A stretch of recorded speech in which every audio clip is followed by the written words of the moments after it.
صدر محفل بودے سرسد گلشن سادات سیادت بناہی جنابی حضرت قبلہ پیر سید شبیر حسین شاہ صاحب دامت فیوز الملالیہ، حضرت قبلہ سید محمد محسن شاہ صاحب، علامہ بن سید بلال حسین شاہ صاحب، خطیب اہل سنت استعارہ المدانش جناب حضرت علامہ مولانا پروفیسر عطا المصطفیٰ صاحب و دیگر مقتدر محتشم ذی وقار ذی احترام علماء کرام، معززین علاقہ، برادران اسلام، برادران طریقت، برادران محبت، السلام علیکم ورحمۃ اللہ وبرکاتہ۔ ایک دفعہ زندگی میں پھر آپ لوگوں کے نور نور چہرے دیکھنے کی سعادت نصیب ہو رہی ہے۔ میں عزیز گرامی جناب محمد عمیر رشید صاحب کا انتہائی شکر گزار ہوں کہ جن کی وساطت سے اور جن کی دعوت پہ مجھے یہاں حاضری کا موقع ملا۔ میں نے آج انتہائی اہم موضوع کے اوپر آپ کی خدمت میں چند گزارشات پیش کرنی ہیں۔ مجھے امید ہے کہ آپ بڑی توجہ سے میری بات سماعت فرمائیں گے۔ برادران اسلام، کسی بھی معاشرے میں، کسی بھی سوسائٹی میں، کسی بھی سماج میں 3 طرح کے لوگ پائے جاتے ہیں، اور انہی کی قلت اور کثرت کے اعتبار سے اس سوسائٹی کا، اس سماج کا، اس معاشرے کا تعارف متعین ہوتا ہے۔ یعنی آسان کر دیتا ہوں کہ 3 قسم کے لوگ پائے جاتے ہیں، اور کسی بھی ایک قسم کے زیادہ یا کم ہونے سے اس معاشرے کا تعارف متعین ہوتا ہے۔ حضرات، سب سے نچلی سطح یہ ہے کہ معاشرے میں ایسے لوگ پائے جائیں جو ہمیشہ اپنے حق کا مطالبہ تو کرتے رہیں کہ مجھے فلاں چیز دی جائے، مجھے فلاں چیز نہیں ملی، مجھے فلاں چیز نہیں ملی، لیکن اپنی ڈیوٹی ادا نہیں کرتے۔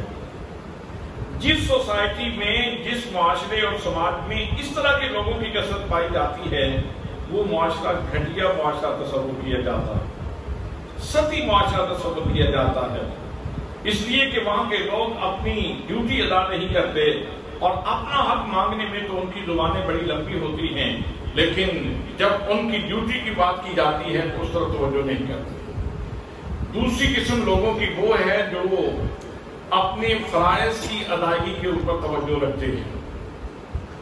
جس معاشرے میں ڈیوٹیفل لوگ زیادہ ہو جائیں، اپنے فرائض ادا کرنے والوں لوگوں کی بہتات اور کثرت ہو، وہ معاشرہ ایک معتدل اور متوازن معاشرہ ہوتا ہے۔ وہ متوازن معاشرہ ہوتا ہے، معتدل معاشرہ ہوتا ہے۔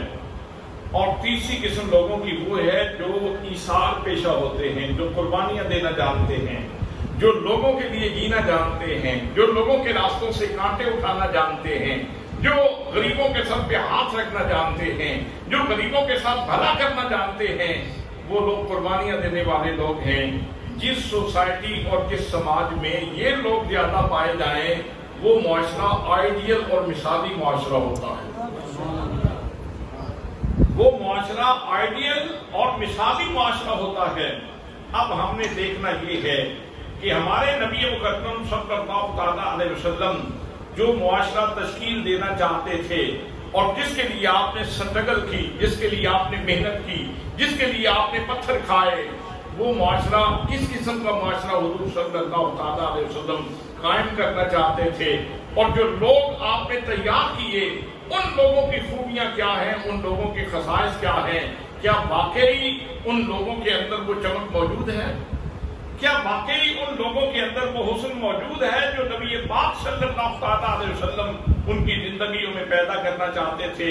حضرات محترم، جب آپ قرآن پاک اور احادیث طیبہ کے ذخیرے کے اوپر نظر ڈالیں گے تو آپ کو پتہ چلے گا کہ ہمارے نبی مکرم صلی اللہ علیہ وسلم کی صحبت پاک سے جو لوگ ڈائریکٹ فیضیاب ہوئے ہیں، جن کو صحابہ کرام اور اہل بیت اطہار کہا جاتا ہے، ان میں ہر نفس قدسی، ہر بندہ ایسا ہے جو ایثار پیشہ ہے، جو قربانی دینے والا ہے۔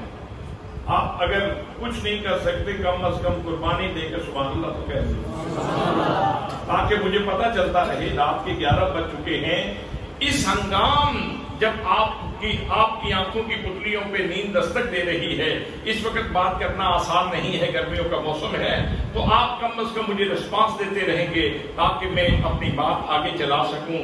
حضرات محترم، میرے آقا کریم صلی اللہ تعالیٰ علیہ وسلم کی صحبت پاک سے جو لوگ فیض یاب ہوئے، ان میں مردوں میں سب سے پہلے حضرت سیدنا صدیق اکبر رضی اللہ تعالیٰ عنہ کا نام آتا ہے۔ بچوں میں حضرت سیدنا علی المرتضیٰ رضی اللہ تعالیٰ عنہ کا نام آتا ہے۔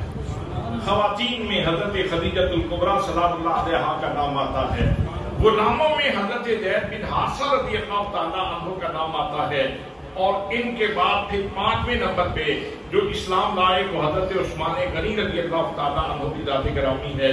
پھر اس طرح یہ سلسلہ پھیلتا چلا گیا، تو جن لوگوں نے حضور صلی اللہ تعالیٰ علیہ وسلم سے اکتساب فیض کیا، وہ ایسے لوگ ہیں کہ جنہوں نے پوری زندگی اس جہان فانی کو کبھی فوقیت ہی نہیں دی، انہوں نے ہمیشہ اللہ کی رضا کے لیے قربانی کا مظاہرہ کیا ہے۔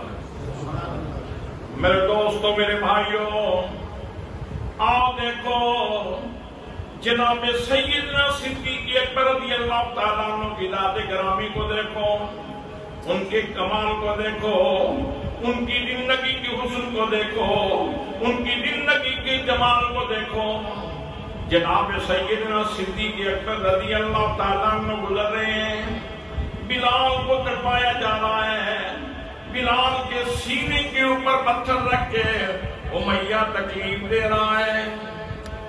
امیہ کہتا ہے بلال چھوڑ دو محمد مصطفیٰ کے کلمہ۔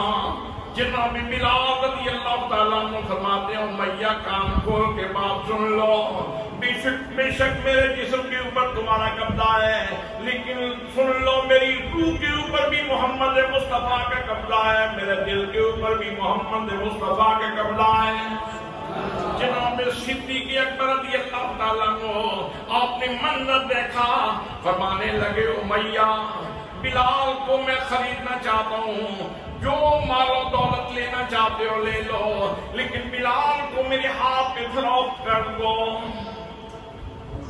امیہ کہنے لگا اس کالے بلال کا کوئی خریدار بھی ہے؟ فرمایا ہاں میں خریدار ہوں، کیا لینا چاہتے ہو؟ اس نے منہ مانگی قیمت لی، اور ساتھ کہنے لگا ایک غلام بھی دو۔ غلام بھی جناب سیدنا صدیق اکبر رضی اللہ تعالیٰ عنہ دینے پہ آمادہ ہو گئے۔ اب معاشرے میں بات مشہور ہو گئی، کہنے لگے اتنا ذہین تاجر، اتنا فتین تاجر، زندگی تجارت سے وابستہ ہے، اتنا ماہر تاجر، اور اتنا بڑا خسارہ کہ غلام بھی دے دیا، اتنے پیسے بھی دے دیے، اور بلال خریدا۔ حضرات محترم، جناب سیدنا بلال رضی اللہ تعالیٰ عنہ کا سودا جناب صدیق اکبر رضی اللہ تعالیٰ عنہ کر کے سیدھے نبی کریم صلی اللہ تعالیٰ علیہ وسلم کی خدمت میں حاضر ہوئے، جا کے عرض کی میرے کریم میں نے آپ کے بلال کو خرید لیا ہے۔ میرے آقا کریم صلی اللہ تعالیٰ علیہ وسلم اتنے مسرور ہوئے، اتنے خوش ہوئے، فرمایا صدیق تو نے سودے میں مجھے شریک کیوں نہیں کیا؟ جناب صدیق اکبر کہنے لگے میرے کریمہ میں کیا اور میری اوقات کیا، میرے آقا میں بھی آپ کا ہوں، میرا مال بھی آپ کا ہے۔ اقبال قلندر لاہوری نے اس کا ترجمہ کیا، جناب بلال حضرت صدیق کا مطلب بیان کرتے ہوئے کہتے ہیں پروانے کو چراغ اور بلبل کو پھول بس، پروانے کو چراغ اور بلبل کو پھول بس، صدیق کے لیے ہے خدا کا رسول بس۔ یا رسول اللہ میں بھی آپ کا، میرا مال بھی آپ کا، میرا سب کچھ آپ کا، میری جان آپ کی، میرا سب کچھ آپ کا۔ حضرات محترم میں عرض کر رہا تھا جب جناب صدیق اکبر رضی اللہ تعالیٰ عنہ نے بلال کو خریدا تو لوگ باتیں کرنے لگے، یقیناً کوئی بلال کا احسان ہوگا جس کا بدلہ آپ چکایا گیا ہے، جس کی وجہ سے آج بلال کو خریدا گیا ہے۔ حضرات محترم، جب جناب سیدنا صدیق اکبر رضی اللہ تعالیٰ عنہ ان کے اخلاص کے اوپر باتیں ہونے لگی، چیمی گوئیاں ہونے لگی، حد سرائی ہونے لگی، جناب صدیق اکبر کے اخلاص کے اوپر شک کیا جانے لگا، تو اللہ کریم نے فرمایا میں تو علیم بذات صدور ہوں، میں تو سینوں کے رازوں کو جانتا ہوں۔ او مکہ والو، میرے صدیق کے اوپر زبانیں نہ کھولو، میں خداوند قدوس اعلان کر رہا ہوں۔ فرمایا وَسَيُجَنَّبُهَا الْأَتْقَى، یہ جو اتنی عظمت والی ہستی صدیق ہے، اس کو ہم دولت سے بہت دور رکھیں گے، یہ تو تقوی کی دولت سے مالا مال ہے۔ وَسَيُجَنَّبُهَا الْأَتْقَى الَّذِي يُؤْتِي مَالَهُ يَتَزَكَّىٰ، اس نے تو مال اس لیے خرچ کیا ہے تاکہ اس کے مال کو پاکیزگی نصیب ہو جائے، اس کا مال پاک ہو جائے۔ وَسَيُجَنَّبُهَا الْأَتْقَى الَّذِي يُؤْتِي مَالَهُ يَتَزَكَّىٰ وَمَا لِأَحَدٍ إِنَّهُ مِن نِّعْمَةٍ تُجْزَىٰ۔ زمانہ سن لے، جناب صدیق اکبر کے اوپر بلال کا کوئی احسان نہیں تھا جس کی جزا دی جا رہی ہو، جس کا بدلہ دیا جا رہا ہو۔ وَمَا لِأَحَدٍ إِنَّهُ مِن نِّعْمَةٍ تُجْزَىٰ إِلَّا ابْتِغَاءَ وَجْهِ رَبِّهِ الْأَعْلَىٰ۔ جناب صدیق نے یہ جو اظہار کیا ہے، یہ جو قربانی دی ہے، جناب بلال کو خرید کے ادا کیا ہے، انہوں نے اور کسی مقصد کے لیے یہ کام نہیں کیا، فقط اللہ کی رضا کے لیے کیا ہے۔ نعرہ تکبیر، نعرہ رسالت، نعرہ تحقیق، نعرہ حیدری، علماء حق اہل سنت۔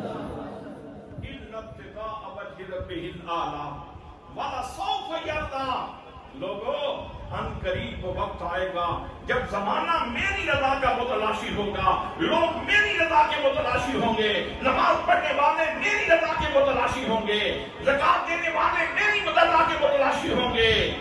میں اس وقت اپنے صدیق کو راضی کروں گا، میں اس وقت اپنے صدیق کو راضی کروں گا۔ میرے آقا کریم صلی اللہ تعالیٰ علیہ وسلم نے اس کی تشریح فرمائی، فرمایا او میرا صدیق، یہ معاہدہ بھی سن لو، یہ خوشخبری بھی سن لو، کل قیامت کا دن ہوگا، اللہ کریم آپ کو رضوان اکبر عطا فرمائے گا۔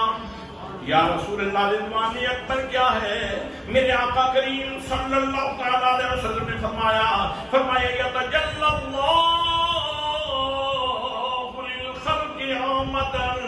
وَيَتَجَلَّى لَكَ خَاصًا۔ اے میرا صدیق، جب قیامت کے دن اللہ کریم لوگوں کو اپنے اشاق کو اپنے دیدار سے شاد کام فرمائے گا تو عام مخلوق کے لیے عام جلوے ہوں گے، میرے صدیق تیرے لیے خدا کے خاص جلوے ہوں گے۔ میرے صدیق تیرے لیے خدا بندے قدوس کے خاص جلوے ہوں گے۔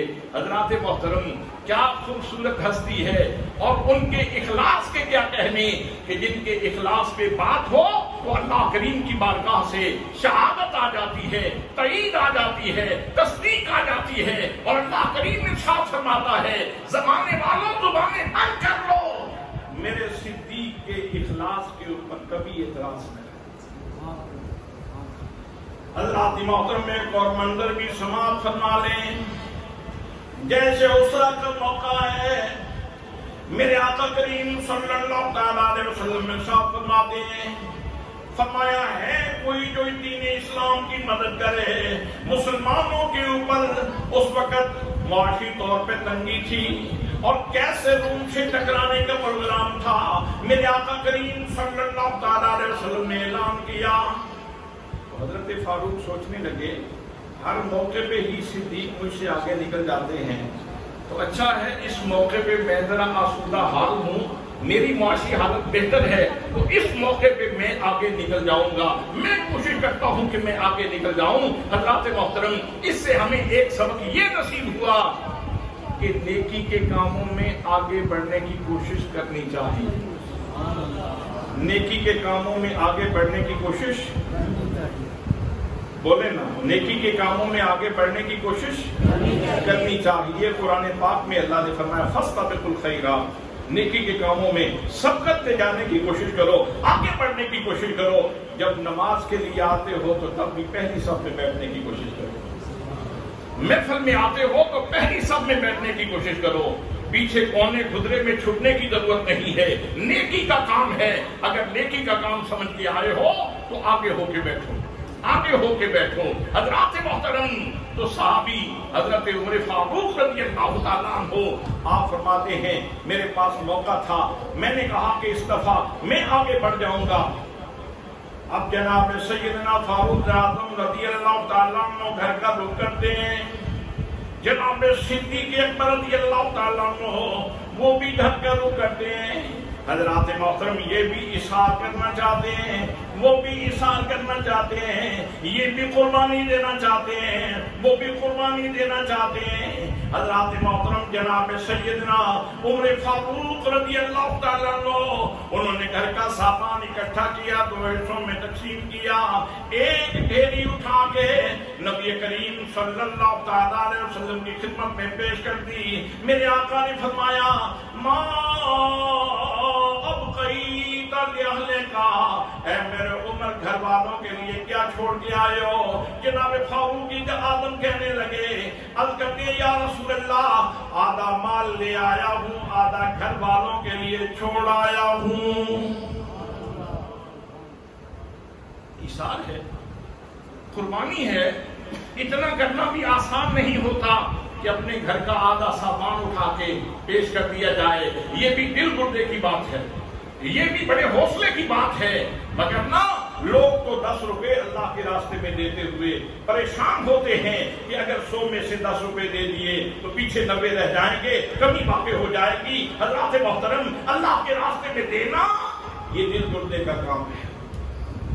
جناب سیدنا صدیق اکبر رضی اللہ تعالیٰ عنہ گھر پہنچے، گھر کا سارا مال اکٹھا کیا، اکٹھا کر کے ڈھیری لگائی، اٹھانے لگے تو خیال آیا صدیق یار نے حکم فرمایا ہے توہین محبت نہ ہو جائے، اپنے کپڑے بھی اتارو، اپنے کپڑے بھی اتار لیے، ٹاٹ کا لباس پہن لیا، ببول کے کانٹوں کے بٹن لگا لیے۔ حضرات محترم پھر گٹھڑی اٹھانے لگے، خیال آیا صدیق اکبر دیکھ لو گھر کی کسی دیوار کے اوپر سوئی نہ رہ گئی ہو۔ اور لوگوں، بات کرنا بھی آسان ہے، بات سننا بھی آسان ہے، لیکن کیا کردار تراش محمد مصطفیٰ صلی اللہ تعالیٰ علیہ وسلم نے، کیا لوگ تیار کیے میرے آقا کریم صلی اللہ تعالیٰ علیہ وسلم نے، جن کے دل کے اندر دنیا کی کوئی جگہ نہیں ہے، اپنا سارا سامان اکٹھا کر کے رکھ لیا ہے، کپڑے بھی اتار لیے، ببول کے کانٹوں کے بٹن بھی لگا لیے، اب گھر کی دیواروں کے اوپر ہاتھ مار کے دیکھ رہے ہیں کوئی سوئی رہ نہ جائے۔ پھر گٹھڑی اٹھائی، نبی کریم صلی اللہ تعالیٰ علیہ وسلم کے دربار قربا کی طرف سفر شروع کیا، میرے آقا کی بارگاہ کی طرف آ رہے ہیں۔ حضرات محترم، اب اللہ نے بھی انتظام فرما دیا، فرمایا میرے پیارے جبریل تم بھی میرے مصطفیٰ صلی اللہ تعالیٰ علیہ وسلم کی بارگاہ میں جاؤ۔ حضرات محترم، ادھر زمینی وزیر ہے جو سر پہ گٹھڑی اٹھا کے پیار میں ڈوبا ہوا جا رہا ہے، محبت کا احرام باندھے ہوئے جا رہا ہے، ادھر آسمانی وزیر ہے وہ بھی بارگاہ مصطفیٰ کی طرف آ رہا ہے۔ میرے دوستوں، نبی کریم صلی اللہ تعالیٰ علیہ وسلم کی خدمت میں جب صدیق اکبر پہنچے، ادھر جبریل امین بھی پہنچ گئے، آ کے عرض یا رسول اللہ صلی اللہ تعالیٰ علیہ وسلم، آپ کا صدیق آپ کے دربار میں آپ کی خدمت میں حاضر ہو رہا ہے۔ یا رسول اللہ ذرا دیکھیے آسمان بالا کی طرف دیکھیے، عالم بالا کی طرف ذرا دیکھیے. آج اللہ کریم نے عالم بالا کی ساری مخلوق کو ٹاٹ کا لباس پہنا دیا ہے. نعرہ تکبیر، نعرہ رسالت، نعرہ تحقیق، نعرہ حیدری، نعرہ غوثیہ، علماء حق اہل سنت. چونکہ آج مادیت گزیدگی کا زمانہ ہے، لوگوں کے ذہن بھی مادیت سے متاثر ہیں. کوئی یہ سوال کر سکتا ہے، کوئی یہ سوچ سکتا ہے اتنے ٹاٹ وہاں عالم بالا میں کہاں سے آئے؟ جی تو ٹاٹ کی ابتدائی یونٹ کس نے پیدا کی ہے؟ ٹاٹ جس سے بنتا ہے وہ چیز کس نے پیدا کی ہے؟ آپ لگتا ہے چلے گئے ہیں کہیں. ٹاٹ کس چیز سے بنتا ہے؟ جس چیز سے بھی بنتا ہے وہ چیز پیدا کس نے کی؟ اور پھر وہ جو جب پیدا ہوئی تو اس کو ترتیب دینے کا جو ملکہ اللہ نے بخشا تو وہ انسان کو اللہ کریم نے قدرت اور طاقت دی. تو حضرات محترم، وہ رب جو ٹاٹ کی ابتدائی اکائی کو پیدا کر سکتا ہے اور انسان کو ٹاٹ بننے کا شعور دے سکتا ہے، وہ رب کن فرمائے تو ٹاٹ کا انتظام بھی ہو سکتا ہے. اللہ کے کن سے کوئی چیز بعید نہیں ہے. تو حضرات محترم، یہ تو جناب صدیق اکبر رضی اللہ تعالیٰ عنہ ان کی محبتوں کا ریسپانس تھا، ان کی قدردانی تھی، اس کی تعظیم تھی، اس کی تکریم تھی. دربار الوہیت سے جناب صدیق کے جذبے کی داد تھی کہ صدیق دیکھو، اگر تم نے پیار کا اظہار کیا ہے تو ہم نے تیری سنت سب کو زندہ کرنے کا کہہ دیا ہے. میرے آقا نے پوچھ لیا، ماں ابقیت لأہلک، گھر والوں کے لیے کیا چھوڑ کے آئے ہو؟ حضرات گرمی کا موسم ہے، آپ توجہ سے میری بات سماعت فرمائیں. صرف 2 ہستیوں سے پوچھا گیا، یہ سوال صرف 2 ہستیوں سے پوچھا گیا. حالانکہ جیسے اسرا کے موقع پہ خدمت کرنے والے لوگ اور بھی موجود تھے، لیکن یہ سوال صرف 2 ہستیوں سے پوچھا گیا. ایک جناب فاروق اعظم سے اور ایک جناب سیدنا صدیق اکبر رضی اللہ تعالیٰ عنہ سے. اس لیے کہ مقابلے کا سوچا حضرت عمر نے صرف صدیق کے بارے میں تھا، اور جو عمر سوچتے جا رہے تھے نبی دیکھ رہے تھے. یہی وہ علم ہے، علم لدنی جسے کہتے ہیں، اور یہی وہ غیب ہے، علم غیب سنی جس کو کہتے ہیں. اور لوگوں، میرے نبی کریم صلی اللہ علیہ وسلم کی شان کو سمجھو. جناب عمر فاروق جو سوچتے جا رہے تھے، نگاہ نبوت اس کو دیکھ رہی تھی. اسی لیے تو جب صدیق اکبر آتے ہیں تو سوال کیا، جب فاروق آتے ہیں تو تب سوال کیا، زمانے کو بتا دیا. اور جہان والوں سن لو، سارے لوگوں کی نظریں برابر نہیں ہوتی، نبی کو اپنے جیسا مت سمجھنا. فاروق سوچتا جا رہا، وہ نبی کی نگاہ اسے دیکھ رہی ہوتی ہے.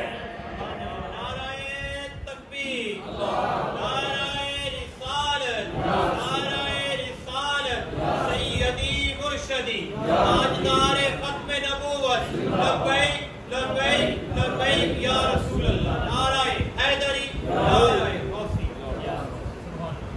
اسی لیے ہم کہتے ہیں کہ نہ سونا نام محمد دا، کہ نہ سونا نام محمد دا، اسلام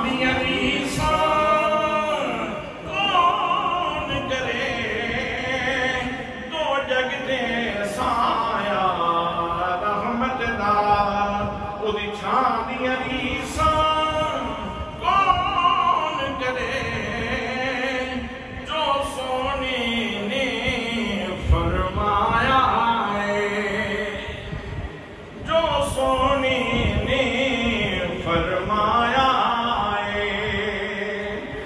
سن کے سیس نوایا ہے جو سونے نے فرمایا ہے. صدیق ہو، فاروق ہو، عثمان ہو، حیدر ہو، جو سونے نے فرمایا ہے انہیں سن کے سیس نوایا ہے.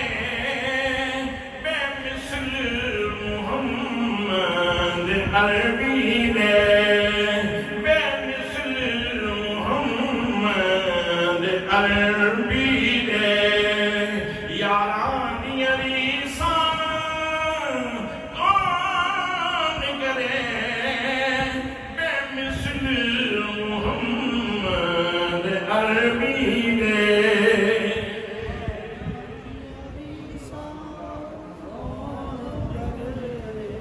تو کیا مطلب سمجھے آپ میری تقریر سے؟ کیا فائدہ حاصل کیا آپ نے میری تقریر سے؟ کہ میرے آقا نے جو لوگ تیار کیے ہیں وہ سراپا ایثار لوگ تیار کیے ہیں، وہ قربانی دینے والے لوگ تیار کیے ہیں، وہ مال کی محبت میں گرفتار لوگ تیار نہیں کیے بلکہ مال سے مستغنی لوگ تیار کیے ہیں. حضرات محترم، یہی موقع ہے. اور جناب عثمان غنی رضی اللہ تعالیٰ عنہ جب نبی کریم صلی اللہ تعالیٰ علیہ وسلم اعلان فرماتے ہیں کون ہے اللہ کے راستے میں مال دینے والا، تو جناب عثمان غنی رضی اللہ تعالیٰ عنہ اٹھ کے کھڑے ہو گئے. عرض کی میرے آقا 100 اونٹ بما ساز و سامان آپ کی خدمت میں پیش کرنے کے لیے تیار ہوں. آپ نے، میں نے بول دیا، آپ نے سن لیا، لیکن اس وقت کا اونٹ آج کی نئی ٹویوٹا کرولا، اس وقت کا اونٹ آج کی نئی ٹویوٹا کرولا گاڑی، قیمت کا خود ذرا یہ تھوڑا سا تقابل سمجھیں. حضرات محترم، جناب سیدنا عثمان غنی رضی اللہ تعالیٰ عنہ کی شان کیا ہے. میرے آقا کریم صلی اللہ تعالیٰ علیہ وسلم نے پھر کھڑے ہو کے اعلان کیا، فرمایا کون ہے جو اللہ کے راستے میں مال پیش کرے. پھر جناب سیدنا عثمان غنی رضی اللہ تعالیٰ عنہ اٹھ کے کھڑے ہو گئے. عرض کی یا رسول اللہ 100 اونٹ مزید ساز و سامان کے ساتھ پیش کرنے کے لیے تیار ہوں. حضرات محترم، یہاں منظر بڑا عجیب ہے. نبی کریم صلی اللہ تعالیٰ علیہ وسلم اعلان فرماتے جاتے ہیں. جناب عثمان نے ایک دفعہ بھی نبی کریم کا اعلان خالی نہیں جانے دیا.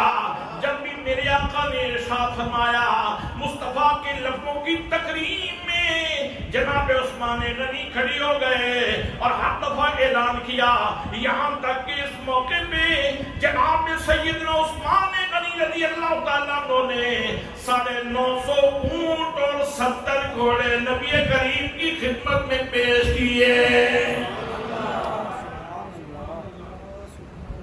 سبحان اللہ، سبحان اللہ، سبحان اللہ، سبحان اللہ. کیسے لوگ تیار کیے میرے آقا نے، کیسی ذہن سازی فرمائی میرے آقا نے، کتنے پاکیزہ لوگ تیار کیے میرے آقا نے کہ دل میں صرف ایک چیز ہے جس نے گھیرا لگایا ہوا ہے، اور وہ اللہ کی رضا کی تلاش ہے. وہ اللہ کی رضا کی تلاش ہے. جو کچھ بھی دینا پڑے میں دینے کے لیے تیار ہوں، لیکن مجھے میرے رب کی رضا مل جائے. کسی نے کیا خوبصورت بات کہی، مجھے کچھ جنون نہیں ہے آشیانہ، مجھے کچھ جنون نہیں ہے آشیانہ. تیرا نام لے کے بے شک مجھے لوٹ لے زمانہ. تیرا نام لے کے بے شک مجھے لوٹ لے زمانہ، مجھے لوٹ لے زمانہ. مجھے کچھ جنون نہیں ہے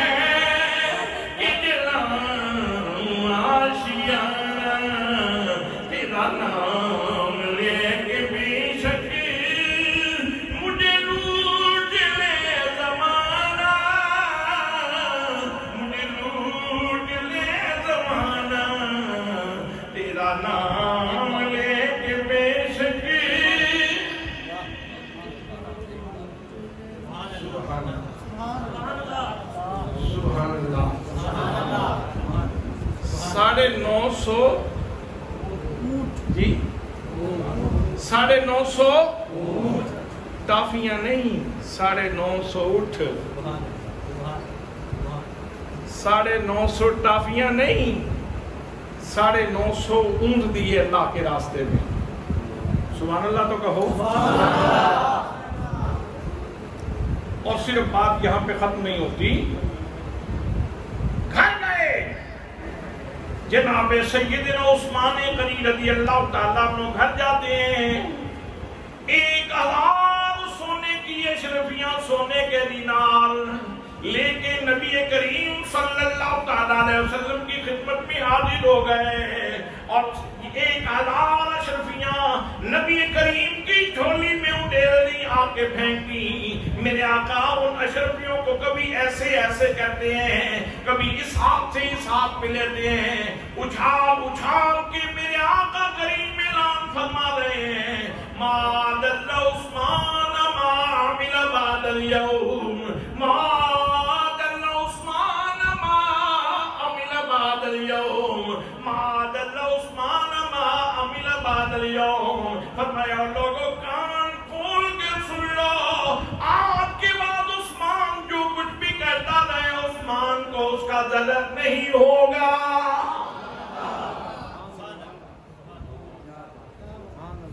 اچھا ان کے ایثار کی ایک اور بات آپ کی خدمت میں عرض کروں ایک دن کہنے لگے عرض کرنے لگے آقا مہربانی فرمائیں میرے گھر میں کھانا تناول فرمائیں دعوت ہے سبحان اللہ سبحان اللہ میرے آقا تشریف لائیں میرے گھر میں کھانا تناول فرمائیں کھانا تیار کر لیا نبی کریم صلی اللہ علیہ وسلم کی خدمت میں حاضر ہو گئے جا کے دستار کی میرے کریم خانے میں تشریف لے آئیے نبی کریم صلی اللہ علیہ وسلم تشریف لا رہے ہیں میرے آقا کے چند غلام بھی آپ کے ساتھ موجود ہیں جناب عثمان غنی پیچھے پیچھے چلتے آ رہے ہیں جب اپنے گھر کے قریب پہنچے میرے آقا کریم صلی اللہ علیہ وسلم نے پیچھے مڑ کے دیکھا جناب عثمان غنی کچھ گن رہے تھے فرمایا عثمان غنی کیا گن رہے ہو عرض کی میرے کریم میں آپ کے قدموں کو گن رہا ہوں میں آپ کے قدموں کی گنتی کر رہا ہوں فرمایا وجہ کیا ہے عرض کی یا رسول اللہ میں چاہتا ہوں کہ آپ میرے گھر میں تشریف لائیں تو جتنے قدم آپ اپنے کاشانہ اقدس سے میرے غریب خانے تک رکھیں گے میں ہر قدم کے شکرانے پہ ایک غلام ادا کروں گا نعرہ تکبیر نعرہ رسالت نعرہ تحقیق نعرہ حیدری تاجدار ختم نبوت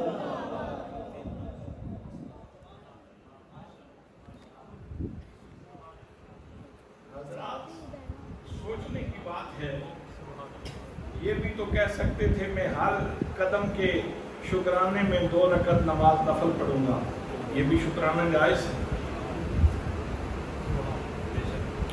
ہر قدم کے بدلے میں شکرانے میں ایک روزہ رکھوں گا یہ بھی شکرانے کا ایک طریقہ ہے ہر آپ کے قدم کے شکرانے میں کعبۃ اللہ کا طواف کروں گا یہ بھی شکرانے کا ایک طریقہ ہے شکرانہ ایسے بھی ادا کیا جا سکتا ہے لیکن کہا کہ یا رسول اللہ میں آپ کے ہر قدم کے شکرانے کے اوپر ایک غلام آزاد کروں گا میرے آقا تشریف لائے تو مقاصد نبوت میں سے بہت بڑا مقصد یہ تھا کہ انسان کی غلامی سے آزاد ہو جائے انسان کی غلامی سے آپ بولیں ذرا بولیں یہ تو کرم ہے اور خاص طور پہ غریب لوگ خاص طور پہ شکرانہ ادا کریں وگرنہ آج پتہ نہیں کس منڈی میں بک رہے ہوتے آج پتہ نہیں کتنے لوگ کتنی منڈیوں میں بک رہے ہوتے حضرات محترم یہ تو میرے آقا کریم صلی اللہ